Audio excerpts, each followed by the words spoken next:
Bien, entonces vamos ya a abocarnos a este tema muy interesante que es el electrocardiograma.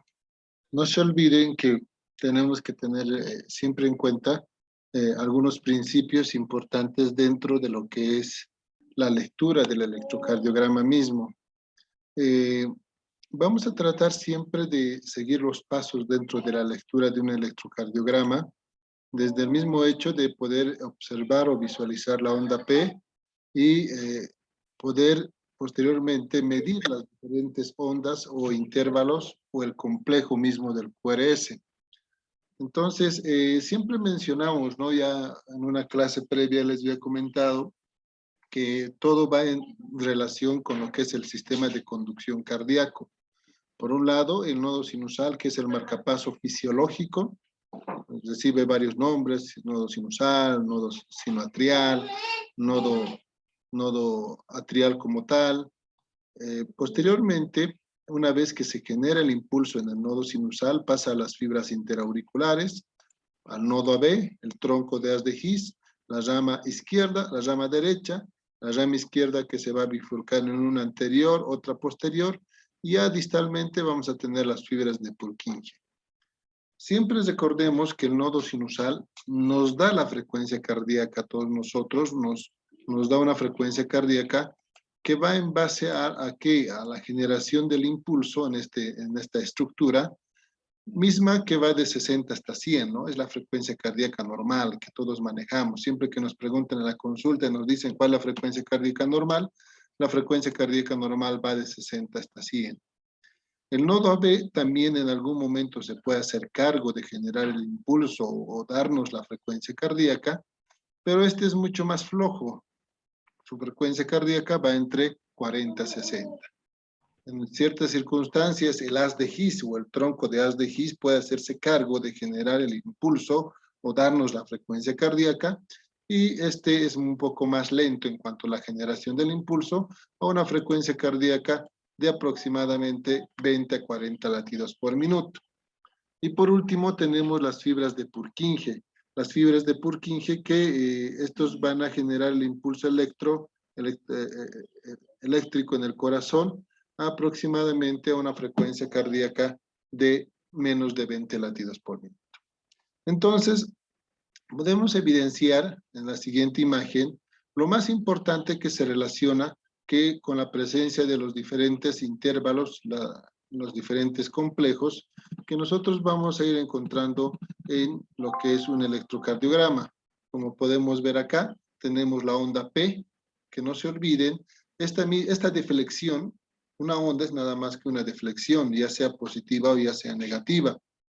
Y por ende, es importante saber que esta onda P va a representar ¿qué? La despolarización auricular. Cuando las dos aurículas se despolarizan, se contraen, automáticamente vamos a tener la presencia de la onda P. Posteriormente tenemos esta línea que es el segmento PR. Esta línea está dibujada por el retraso que produce el nodo AB, gracias a que este va a permitir el llenado ventricular por completo.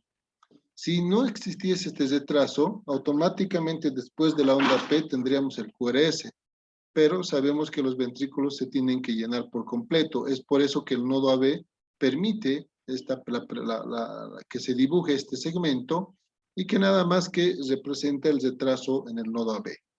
Es importante saber que esta onda P y el segmento PR van a formar el intervalo PR, cuya medición se realiza desde el inicio de la onda P hasta el inicio de la onda Q, si es que hay Q. Si no hay Q, pueden medir hasta el inicio de la onda R. En algunos electrocardiogramas van a poder ver esto y desde luego no denota patología la ausencia de la onda Q para nada. Por otro lado tenemos el complejo QRS que representa que la despolarización de los ventrículos como tal. Esta despolarización de los ventrículos tanto izquierdo y derecho van a ayudar a que se pueda dibujar el complejo QRS. Posteriormente, antes que se lleve a cabo la repolarización ventricular, va a existir igualmente un retraso. Una vez que se produce la despolarización, hay un pequeño retraso y se produce la repolarización ventricular. Y la repolarización ventricular está representada por la onda T. Pero entre el complejo QRS y la onda T tenemos otro segmento, que es el segmento ST, que se va a relacionar con ¿qué? Con síndromes coronarios, ¿no? Cuando esta línea se eleva, vamos a pensar en un síndrome coronario con elevación del segmento ST, o en todo caso esta línea o este segmento puede dirigirse más a inferior, o dirigirse hacia abajo, y por ende hablamos de un síndrome coronario sin elevación del segmento ST, o hablamos de infradesnivel, ¿no? Entonces, todas las ondas y el complejo y los intervalos, su alteración se relaciona con alguna anormalidad a nivel de lo que es el sistema de conducción cardíaco. Y por último tenemos la onda E, que, bueno, en cierto sentido, no se encuentra en todos los electrocardiogramas y se presenta más que todo la despolarización a nivel de los músculos papilares que se relacionan con las válvulas AB. Nosotros tenemos que evaluar esto, ¿no? Tenemos que ver si hay la onda P, tenemos que ver cuánto está el intervalo QRS, cuánto está el QRS, el intervalo PR, cuánto está el QRS, cuánto está el intervalo QT, entre lo que son los valores más relevantes e importantes o alteraciones que pueden sugerirnos una alteración en el funcionamiento del corazón. Ahora, esto también ya habíamos comentado en algún momento, todos los electrocardiogramas, en su mayoría o en su totalidad, se imprimen en un papel milimetrado, como vemos acá en la imagen. El objetivo de este papel milimetrado es que siempre exista una valoración o una medición de las diferentes ondas y también intervalos. Por ende, esta hoja milimetrada tiene un valor, va a tener un valor. Un ejemplo, si vemos bien este papel milimetrado, vamos a encontrar unas líneas más gruesas, ¿no? Que van a dibujar cuadrados grandes. Estos cuadrados grandes van a tener cuadraditos pequeños. Y estos cuadraditos pequeños, desde luego, van a tener un valor específico. Como vemos acá, se está marcando con una línea más gruesa el tamaño del cuadrado grande y se está ampliando esta imagen. Entonces, este cuadrado grande tiene 5 cuadraditos pequeños a nivel horizontal y a nivel vertical. Y el valor en tiempo de este cuadradito pequeño es de aproximadamente 0.04 segundos. Eso siempre tenemos que orientarnos. ¿Por qué? Porque gracias a estos cuadraditos nosotros vamos a poder dar un valor a los diferentes intervalos o complejo. Como vemos en la imagen, este cuadradito pequeño también se lo está ampliando acá y en tiempo vale 0.04 segundos, que es la medición a nivel horizontal. A nivel vertical, este cuadradito pequeño va a tener un valor de 0.1 milivoltios. Por lo tanto, el voltaje generalmente nosotros lo medimos en la amplitud de las ondas, ¿no? Que en cierto sentido nos ayudan a pensar en algunas alteraciones que se pueden relacionar con las hipertrofias. Por lo tanto, si vemos la medición de un cuadrado grande que tiene 5 cuadraditos pequeños, será 0.20 segundos aproximadamente. Y es muy importante saber, acá puedo visualizar un cuadrado grande, pero no se olviden, un cuadrado grande en tiempo vale 0.20 segundos. Y 5 cuadrados grandes van a valer 1 segundo.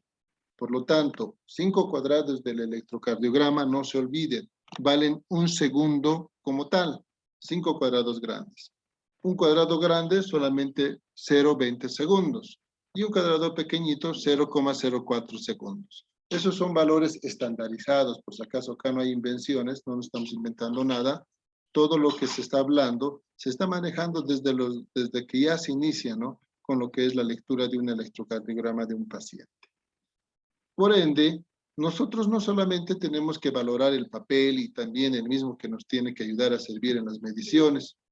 Es importante saber que va a haber algunas alteraciones también. Por eso es que nosotros tenemos que ver algunas imágenes que podemos ver en el electrocardiograma. Como vemos acá, puede haber la presencia de alteraciones en la línea de base. Se dibuja el electrocardiograma, pero este se puede subir, ¿no? Dirigirse a la parte superior porque el paciente de repente se movió. O en todo caso se puede ir abajo. Esta imagen que vemos acá se dirige hacia abajo. A eso se refiere con alteraciones de la línea de base. que en algún momento, alguna diapositiva vamos a ver un ejemplo mucho más detallado con un electrocardiograma. Por otro lado, tenemos también la presencia de los mordiscos en línea de base. Como vemos acá en esta imagen, vamos a ver se podría decir, pequeñas alteraciones en la línea de base, como mordiscos más o menos, ¿no? Que se va a relacionar también con interferencia. Tampoco nosotros valoramos eso, para nada podemos valorar esto, porque nosotros medimos las ondas más que todo, ¿no? Pero también puede haber otras alteraciones, pueden encontrar borramientos, que el electrocardiograma se está imprimiendo y que ya no imprima, ¿no?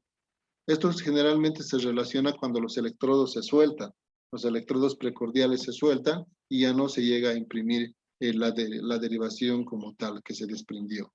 En algún otro momento incluso puede haber zigzag, o sea, ¿qué me refiero? Imprimirse, borrarse, imprimirse, borrarse. Entonces también puede haber estas alteraciones. O en todo caso también puede haber alguna otra alteración que se relacione con lo que son la presencia de algunos artefactos o engrosamientos de la línea de base. Entonces, nosotros tenemos que ir viendo, vamos a ir viendo poco a poco. Un ejemplo acá, este electrocardiograma, si pueden visualizarlo, tenemos acá las derivaciones de 1, de 2, de 3, que son derivaciones bipolares, no se olviden, ABR, ABL, ABF, que son derivaciones unipolares, y las 6 conforman el plano frontal del electrocardiograma, mismas que nos ayudan a sacar eje cardíaco. Acá tengo B1, B2, B3. Fíjense, acá B4, B5, B6 no se dibujó. No tenemos las derivaciones dibujadas en el estudio. Por lo tanto, ahí existe un borramiento, ¿no? Lo más, desde luego, sospechoso puede ser que se hayan desprendido los electrodos y por eso no se dibujaron. Por otro lado, tenemos acá otro electrocardiograma. Si se fijan, acá tenemos una interferencia en derivación ABL, en derivación ABR, que son derivaciones de las extremidades. Tal vez de repente la extremidad está tocando un objeto metálico y eso nos está produciendo la interferencia. Y por otro lado tenemos acá la alteración de la línea de base. Fíjense cómo esta imagen del QRS y de la onda T se dirige hacia arriba y posteriormente se va abajo. Acá lo mismo en B3, tenemos bien dibujada la onda QRS complejo T y posteriormente se dirige hacia abajo. Entonces, esas son alteraciones en la línea de base, pero se da más que todo por el movimiento. Y eso es importante para poder, desde luego, explicar al paciente que no tiene que realizar movimientos el momento en la que se hace el estudio. Y en lo posible también evitar que algún objeto metálico esté tocando, ¿no?, el cuerpo del paciente. Entonces podemos encontrar incluso más de una alteración dentro del electrocardiograma. Acá lo mismo, pueden evidenciar cómo se va imprimiendo la derivación y inmediatamente se dirige hacia arriba, ¿no? Entonces, estas son un ejemplo de una alteración de la línea de base que también es producto de alteración o movimiento del paciente. Acá el electrocardiograma, bueno, que hemos visto con algún grado de interferencia, ¿no? Estas alteraciones electrocardiográficas van a depender mucho de varios factores, como en un ejemplo en los niños, ¿no? Los niños generalmente son difíciles de que se queden quietos, siempre realizan movimientos y eso puede conllevar a que en algún momento haya interferencia. O algunos otros empiezan a llorar, ¿no? Los niños empiezan a llorar y a momentos producen que exista alguna interrupción en la respiración y por ende esto conlleva a que no se vaya dibujando bien el electrocardiograma y haya alguna pérdida de foco en cuanto a lo que es el dibujo de las diferentes ondas. En algunas otras situaciones pueden estar interferidas por otros equipos que se relacionan o están en contacto con la estructura del paciente como tal. Entonces, tenemos siempre que tener en cuenta esto para poder evitar, ¿no?, la mala realización del electrocardiograma. Y ustedes como futuros internos y posteriormente colegas, en el internado todos ustedes van a hacer electrocardiogramas, estoy seguro, y es muy importante que ustedes puedan visualizar o imprimir un electrocardiograma que sea lo más leíble posible para evitar errores dentro de lo que es la lectura del estudio. Entonces, siempre tenemos que ir viendo, ¿no? Que el paciente, un ejemplo, hay algunos pacientes que tienen Parkinson y cuando les hacemos el estudio, bueno, realizan sus movimientos involuntarios. En estas situaciones, ustedes de repente pueden tratar de agarrar la extremidad, desde luego no tienen que tener tampoco ningún objeto metálico en la mano y con eso permitir la mejoría del paciente, ¿no? Ahora, es muy importante saber que cuando ustedes están con estos pacientes que o tienen alguna alteración, o en todo caso, un ejemplo, aquellos que tienen placas metálicas, ¿no? Algún paciente que tuvo alguna fractura a nivel de extremidades y que de repente le dejaron una placa o le dejaron tornillos, todos ustedes dirán, ¿y qué hago en estos pacientes? Bueno, de preferencia colocar la paleta o el electrodo un poco alejado, ¿no? Si colocamos en las piernas, podemos colocar en los muslos, si tuviese en todo caso el objeto metálico a nivel de la pierna. O si tienen el muslo, lo colocamos en la pierna como tal. Lo que tenemos que hacer es siempre colocarle a distal, lo más alejado posible el electrodo de la superficie metálica que me está produciendo la interferencia. Pero no solamente eso, mire, fíjense acá, tenemos también un engrosamiento de la línea, ¿no? De la línea de base, prácticamente, en algunas derivaciones. Esto se puede presentar, ¿por qué? Porque, ojo, importante, cuando yo tengo el equipo, el electrocardiógrafo, este no tiene que estar enchufado por si acaso, o no tiene que estar cargado cuando yo hago el estudio, porque si yo realizo el estudio cuando el equipo está conectado a corriente, automáticamente nos va a producir una mayor intensidad en cuanto a lo que es su impresión, con engrosamiento, ¿no? De la línea de base. Entonces, eso es importante también, el tener en cuenta de que tengamos el equipo bien cargado y que podamos manipularlo sin ningún problema y colocar en los lugares específicos para poder dibujar y detectar las diferentes derivaciones. Acá un ejemplo muy importante, la calibración. Fíjense, acá las ondas se están superponiendo, ¿no? De repente acá, ¿qué pasó? Que se aumentó el voltaje. Todos los electrocardiogramas, no se olviden, eso es pregunta de examen y siempre les van a preguntar, todos los electrocardiogramas tienen su impresión en cuanto a lo que es el tiempo, o sea, en el tiempo en la que se imprimen, lo normal es 25 milímetros por segundo, ese es el tiempo de impresión normal. En cuanto al voltaje, es 10 milivoltios, el voltaje con la cual se imprimen las ondas. Pero yo puedo modificar esto si yo quiero. Y al modificarlo puedo producir un aumento del voltaje en la impresión. Y podemos ver en la imagen que se pueden superponer las ondas y no podemos visualizar bien.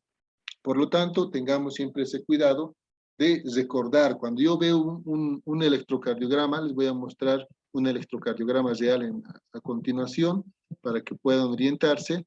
Siempre van a ver impreso, desde luego, el tiempo y el voltaje con la que se está imprimiendo.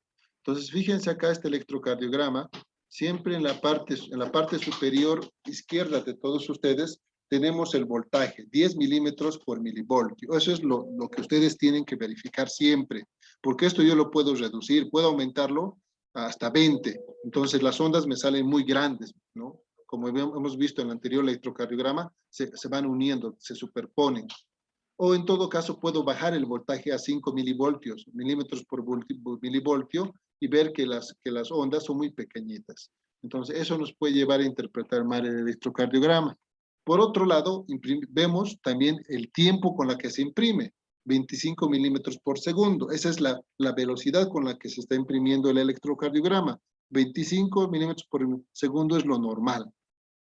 Muy bien, eso también yo lo puedo alterar, de repente lo puedo poner 50, de repente lo puedo poner 12.5, eso depende de cada uno y desde luego por la mala manipulación, de repente uno no sabe manejar y puede descalibrarlo el electrocardiógrafo y uno va y lo imprime y puede darte resultados que no son los correctos por la mala impresión y calibración del equipo.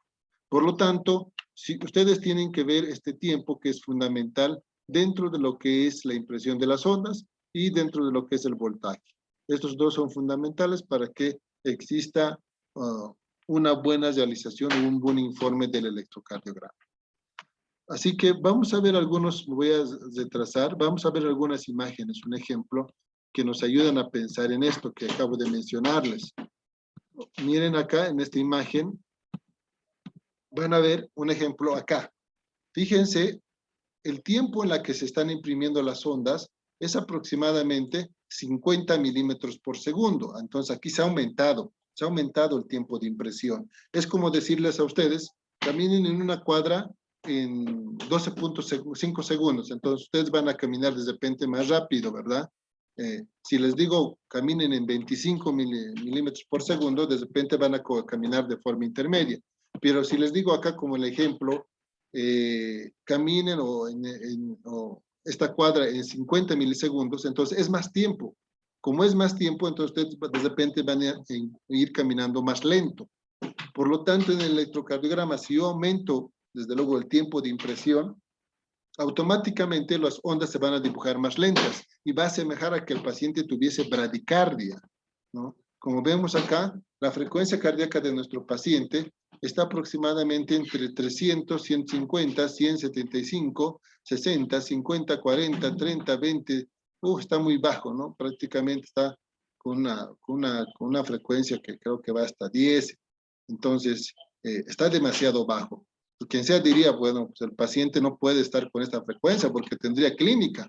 Entonces, siempre fíjense, porque acá es el error, que se ha alterado el tiempo de impresión en cuanto a lo que son las ondas del electrocardiograma. Y esta otra imagen es lo contrario. Acá, fíjense, más al contrario, se ha cortado el tiempo de impresión, 12.5 segundos. Entonces, como se ha cortado el tiempo de impresión, las ondas se van a imprimir más rápido y va a asemejar a una taquicardia. Si vemos este electrocardiograma, la frecuencia cardíaca más o menos está oscilando entre 300, 150, 100, casi 180 incluso, ¿no? La frecuencia cardíaca, 300, 150, 100, 130, perdón, 130 la frecuencia cardíaca. Ahora, es muy importante saber que nosotros tenemos que visualizar estas ondas y poder sacar una conclusión a posterior. Si ustedes ven este electrocardiograma, el paciente pareciera que estuviera con taquicardia. Y este hecho hace que nosotros nos preocupemos y digamos, está con 110 la frecuencia cardíaca exactamente, está con 110 de frecuencia cardíaca, el corazón está acelerado. Entonces, automáticamente, ¿qué decimos o qué hacemos? Nos preocupamos y tratamos de tomar una conducta al respecto. Pero estamos mal. ¿Por qué? Porque se ha impreso en menor tiempo y eso nos orienta a pensar en una taquicardia. Bien. Acá podemos ver algunas alteraciones también que se van a relacionar con lo que es la impresión del electrocardiograma. Fíjense, acá tenemos esta imagen que es interferencia nada más, los pequeños mordiscos que lo llamamos, que se relaciona con interferencia, porque tal vez el paciente o los cables están en contacto con una superficie metálica. Acá podemos ver las espigas, ¿no? Estas pequeñas espigas que vemos acá, que también se relacionan con interferencia, ¿no? Esto nosotros no lo podemos valorar, ¿eh? Si alguna vez sacan este electrocardiograma, no hay que repetirlo, hay que buscar qué está pasando y por qué está realizándose la impresión de esta forma que es incorrecta, ¿no? Entonces acá podemos ver un electrocardiograma bien realizado. Ahora, ojo, muy importante para todos ustedes, los electrocardiógrafos son variados. Hay electrocardiógrafos de 3 canales, donde te imprimen 3 derivaciones, otras 3 derivaciones, etcétera. Hay otros que te imprimen en 6 canales, ¿no? Que son 6 derivaciones, que te llegan a imprimir, 6 primero y 6 después. Y hay otros electrocardiogramas que te pueden imprimir 12 derivaciones automáticamente. Por eso es importante saber el equipo que tenemos a la mano y cómo va a realizar la impresión para dar la lectura. Si vemos, les voy a mostrar unos ejemplos. Acá pueden ver, tenemos un electrocardiograma de 12 derivaciones. Acá, fíjense la imagen, un segundito. Acá, un ejemplo, esta es de 3 derivaciones el equipo. ¿Por qué son de 3 derivaciones? Acá tengo B1, B2, B3, que lo imprime hasta acá. Otra vez acá tengo B4, B5, B6 y por lo tanto son 3 derivaciones, ¿no? El equipo es de 3 canales. Este otro, fíjense acá, es de 12 canales. Les voy a mostrar en un minuto más. De 12 canales. También podemos tener este tipo de electrocardiógrafos que nos llegan a imprimir 12 canales en uno. Y eso nos orienta, de repente es mucho más fácil la lectura, porque así nosotros vamos a poder de alguna otra forma tener una mejor visualización de las ondas y con eso llegar a una conclusión. Me he pasado demasiado. Vamos a ver. Un segundo. Acá un ejemplo este es de 3 canales. Creo que no tengo de 12. Este de acá es de 12 canales, ¿no? Solamente que está tapado. Fíjense. Acá tenemos D1, un canal, 2 canales, 3, D1, D2, D3, a ver, entonces están todas las derivaciones largas. ¿Eso qué quiere decir? Que este electrocardiógrafo nos imprime las derivaciones largas y por lo tanto es de 12 canales, solamente que no lo vemos las precordiales porque están tapadas, ¿no? Con esta imagen, que es para fines de explicarles eje cardíaco posterior. Bien, entonces mucho depende del equipo y mucho depende también de lo que corresponde los canales del mismo equipo por la cual se va a imprimir el electrocardiograma. Bueno, entonces, fuera de ver el papel, fuera de ver las derivaciones, también tenemos que valorar cómo colocarlos en los electrodos. No solamente es colocar donde uno quiera, ¿no? Tiene que su posición exacta de los electrodos, y eso es importante, ¿no? Entonces, como les decía, este es un electrocardiograma muy bien realizado. Tenemos las diferentes derivaciones, pero también tenemos acá una derivación extra, por si acaso, para todos ustedes. Fíjense, en la parte inferior tengo una derivación larga, ¿no? Dedos largos lo llamamos. Entonces, alguna vez si ustedes solicitan un electrocardiograma, pueden colocar electrocardiograma más dedos largos, ¿no? ¿Por qué? Porque en esta impresión les da las derivaciones cortas. Fíjense, esta línea separa D1 de ABR y cada línea, desde luego, va a separar cada derivación. En algunos casos, cuando tengo un electrocardiograma irregular, la frecuencia cardíaca la tengo que sacar gracias a esta derivación larga. En este caso, bueno, el ritmo es regular, es sinusal, tiene una frecuencia cardíaca aproximadamente, este electrocardiograma, entre 75 a 72 latidos por minuto. Y fíjense, tengo la D2 larga para poder sacar la frecuencia cardíaca si es que fuese irregular el latido cardíaco. Acá vamos a ver un video muy interesante para todos ustedes, un video que me va a ayudar a poder explicar un poquito la conducta que tenemos que tomar con el paciente. Le voy a quitar el audio para que yo les pueda explicar poco a poco, ¿no? Entonces, una vez que ustedes estén en contacto con el paciente, siempre tienen que explicarle al paciente, como vemos en la imagen, el procedimiento que van a realizar, ¿no? Sabemos que todos ustedes, chicos, van a ir a la clínica, van a ir a hospitales, van a ir tal vez a la misma Caja Nacional a hacer su internado, porque algunos de sus compañeros están en la caja incluso, van a hacer el estudio, ¿no? Porque en emergencia el interno se encarga de hacer el electrocardiograma, en piso puede ver que haya un paciente con alguna sospecha de alguna cardiopatía, entonces también ustedes lo van a hacer el estudio. Como podemos ver en el video, tenemos un personal de salud que está al lado del paciente, le está explicando, ¿no? Que le va a realizar un procedimiento, que dicho procedimiento no es invasivo, es un procedimiento que no le va a causar dolor, porque muchos piensan que les vamos a pasar electricidad y les vamos a producir dolor, y que no es así. Entonces, automáticamente tenemos que tener esa idea para poderlo tranquilizar al paciente.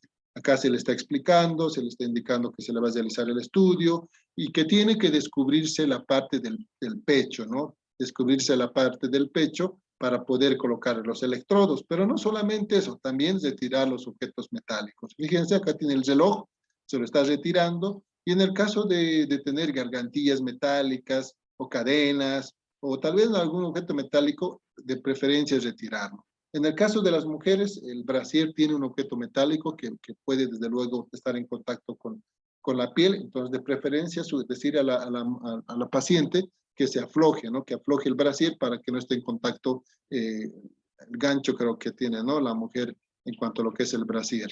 Posteriormente, ¿qué está haciendo? Una vez que el paciente se ha descubierto, fíjense, está descubierto el pecho. En el caso del hombre es más fácil, ¿no?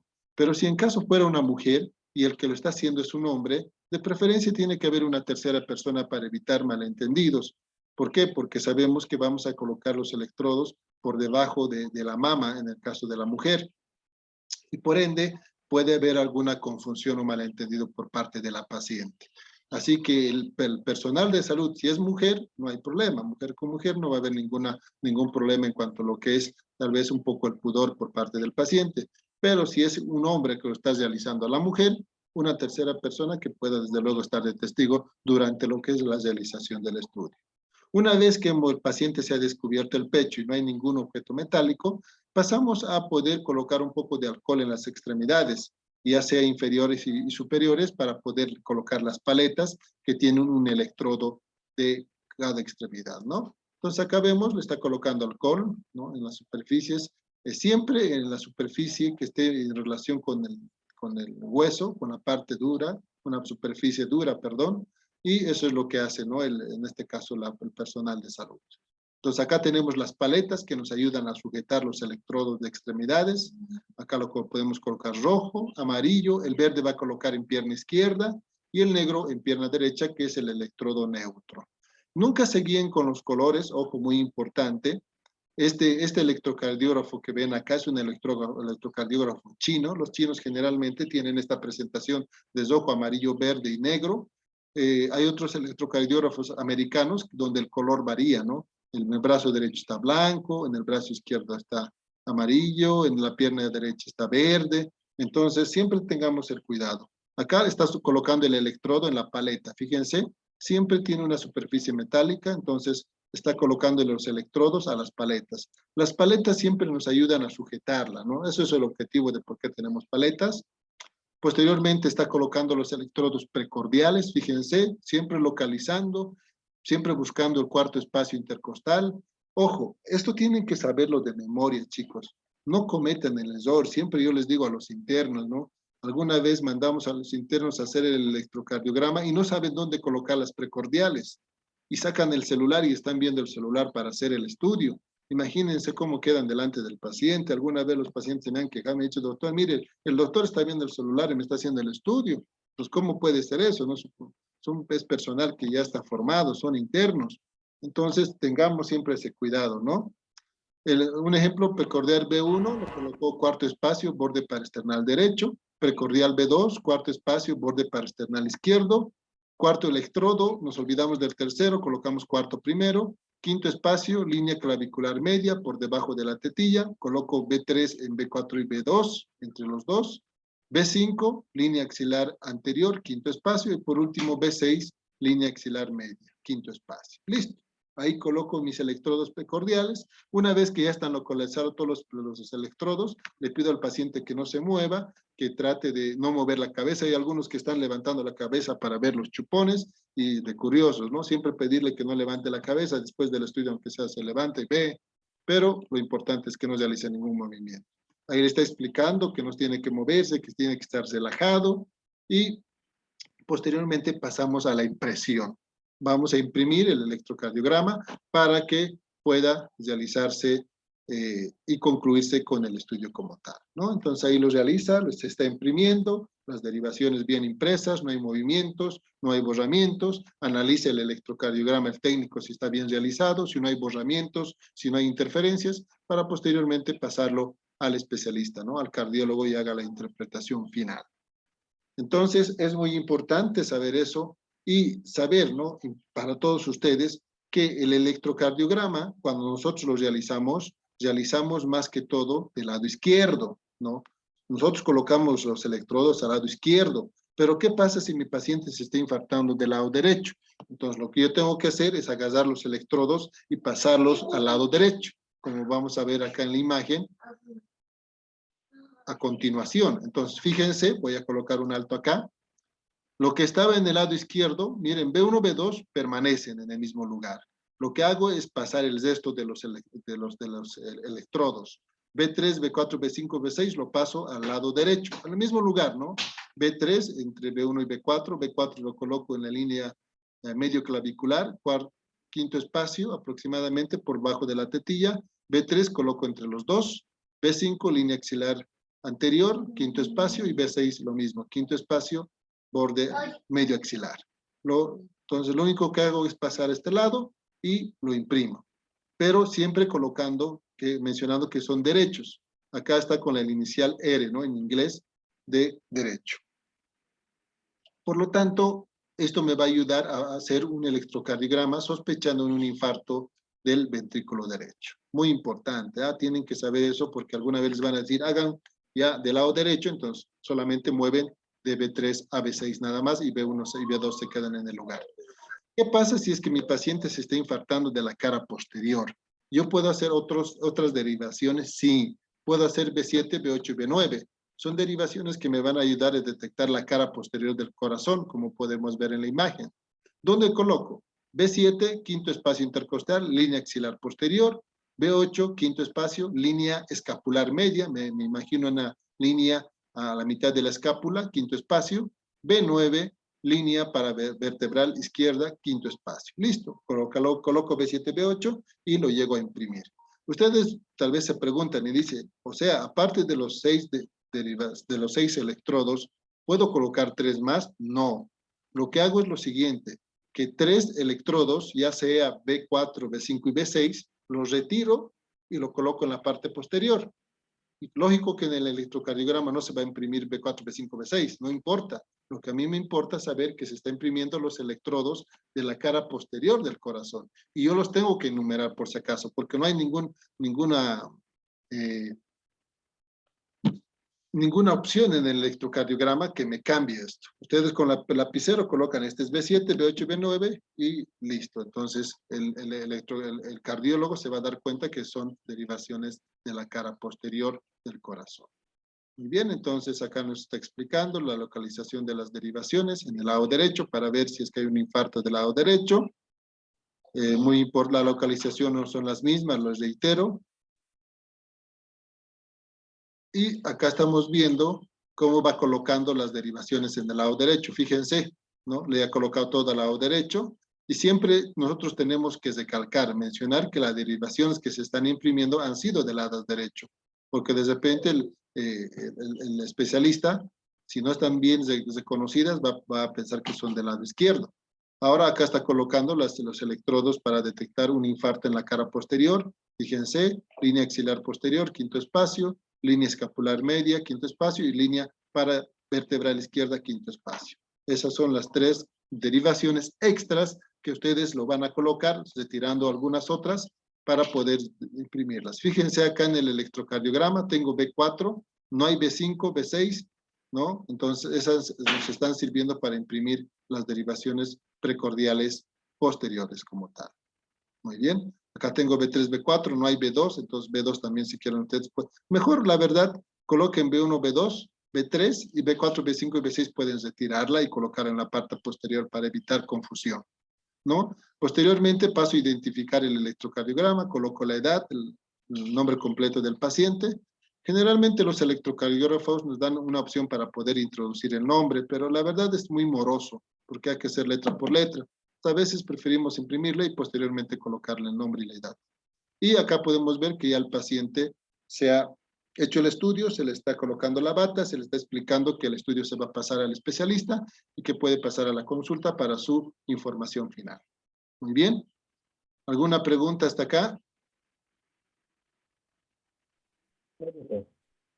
Bien, ya se va a acabar por si acaso esta sesión, van a volver a ingresar con el mismo link.